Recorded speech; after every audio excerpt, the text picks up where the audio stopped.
Greater కార్పొరేటర్లకు కేంద్ర మంత్రి కిషన్ రెడ్డి దిశానిర్దేశం చేశారు. ఎమ్మెల్సీ ఎన్నికల్లో గెలుపు కోసం కార్పొరేటర్లు పనిచేయాలని ఆదేశించారు. ఒక్కో కార్పొరేటర్ ఒక్కో నియోజకవర్గం ఇన్ఛార్జ్గా వ్యవహరించాలని నిర్ణయించారు. జీహెచ్ఎంసీ స్టాండింగ్ కమిటీ ఎన్నికలపై ఫ్లోర్ కమిటీ మరోసారి చర్చించి నిర్ణయం తీసుకోవాలన్నారు. బీసీలకు న్యాయం జరుగుతుంటే భరించలేక కేటీఆర్ ఏదేదో మాట్లాడుతున్నారన్నారు టీపీసీసీ చీఫ్ మహేష్ గౌడ్.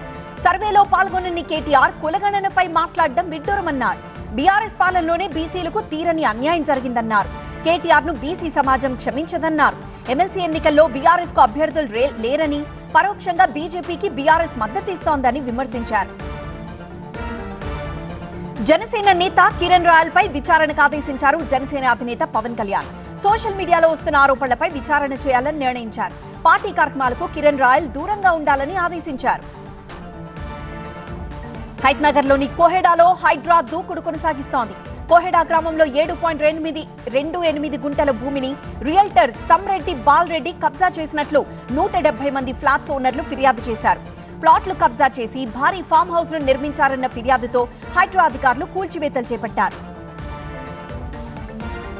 సమతా కుంభ్ 2025 ఆధ్యాత్మిక వేడుకలు ఘనంగా ప్రారంభమయ్యాయి. వికాస తరంగిణి ఆధ్వర్యంలో నెక్లెస్ రోడ్ లో సమతా యాత్ర నిర్వహించారు. శ్రీ శ్రీ శ్రీ త్రిదండి చిన్నజీయర్ స్వామి ముఖ్య అతిథిగా పాల్గొన్నారు. పీపుల్స్ ప్లాజా వరకు జరిగిన సమతా యాత్రలో వేలాది మంది భక్తులు పాల్గొన్నారు. జై శ్రీమన్నారాయణ అంటూ సమతా యాత్ర చేపట్టారు. సమతామూర్తి 3వ బ్రహ్మోత్సవాల సందర్భంగా సమతా యాత్ర నిర్వహించామన్నారు శ్రీ శ్రీ శ్రీ త్రిదండి చిన్నజీయర్ స్వామి.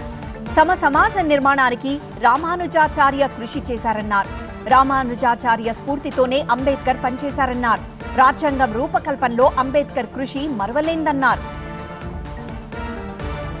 ప్రయాగ్రాజ్ లో మహాకుంభమేళా వైభవంగా కొనసాగుతోంది. త్రివేణి సంగమంలో పుణ్యస్నానం చేసేందుకు భక్తులు భారీగా తరలి వస్తున్నారు. ఇప్పటి వరకు 41 కోట్ల మంది భక్తులు మహాకుంభమేళాకు తరలి వచ్చారని అధికారులు తెలిపారు.